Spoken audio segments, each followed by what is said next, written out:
Hi friends, ഇന്ന് ഞാൻ മരിച്ചീനി പുഴുങ്ങുന്നതാണ് കാണിക്കുന്നത്. അത് എൻ്റെ വീട്ടിലുണ്ടായതാണ് മരിച്ചീനി. അപ്പോൾ ഞാനത് പുഴുതെടുത്തപ്പോൾ എല്ലാം ഒന്നും കിട്ടിയില്ലായിരുന്നു. പിന്നെ മണ്ണിൽ നിന്നൊക്കെ കുഴിച്ച് എടുത്ത് പൊട്ടിയൊക്കെ പോയി, പിന്നെ അതിനൊക്കെ കുഴിച്ച് പറക്കി എടുത്ത് കൊണ്ടുവന്ന് കഴുകി വച്ചേക്കുന്നതാണ് നിങ്ങൾ കാണുന്നത്. അതിന് വലിയ ഭംഗിയൊന്നും കാണത്തില്ല. അതിൽ പൊട്ടിയതിനെയൊക്കെ ഞാൻ നല്ലവണ്ണം കഴുകി വൃത്തിയാക്കി തൊലി കളഞ്ഞ് കട്ട് ചെയ്ത് പുഴുങ്ങുന്നതാണ് കാണുന്നത്. പിന്നെ എനിക്കൊരു റിക്വസ്റ്റ് ഉള്ളത്, എൻ്റെ ചാനൽ നിങ്ങൾ സബ്സ്ക്രൈബ് ചെയ്തിട്ടില്ലെങ്കിൽ ദയവ് ചെയ്ത് സബ്സ്ക്രൈബ് ചെയ്യണം.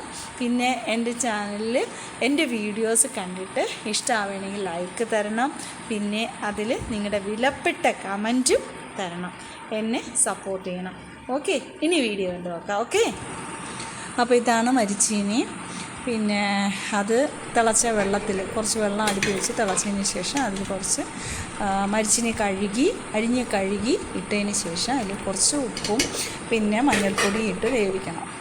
അത് വേവിച്ചതിന് ശേഷം അതിനെ ഊറ്റിയെടുക്കണം. അതിൽ കൂടെ കടുവറുത്ത്, അതായത് താളിക്കുന്നതെന്ന് പറയും ചെയ്ത്, ഞങ്ങൾ കടുക് വറുക്കണമെന്ന് പറയും. അപ്പോൾ അതിൽ വെളിച്ചെണ്ണ ഒഴിച്ച് പാനിൽ കടുക്, ജീരകം, വറ്റൽമുളക്, പിന്നെ ഉഴുന്ന്, കറിവേപ്പിലെല്ലാം ഇട്ടിട്ട് അതിൽ മൂത്ത് വരുന്ന വേറെ മരിച്ചിനി ഇട്ട് ഇളക്കി. അപ്പോൾ അതിന് ഉപ്പിൻ്റെ ആവശ്യമില്ല, കാരണം ഓൾറെഡി ഉപ്പ് നമ്മൾ ഇട്ട് വേവിച്ചതുകൊണ്ട് ഉപ്പ് അതിലെല്ലാം പിടിച്ചു കഴിഞ്ഞു. അതിലേക്ക് കുറച്ച് തേങ്ങയും കൂടെ ഇട്ട് ഇളക്കി എടുക്കുമ്പോൾ നല്ല ഒരു മരിച്ചീനി എന്ന് നമ്മൾ പറയും, ചിലർ കപ്പ എന്നാണ് പറഞ്ഞാൽ കപ്പ പുഴുങ്ങിയത്. നല്ല ടേസ്റ്റാണിത്.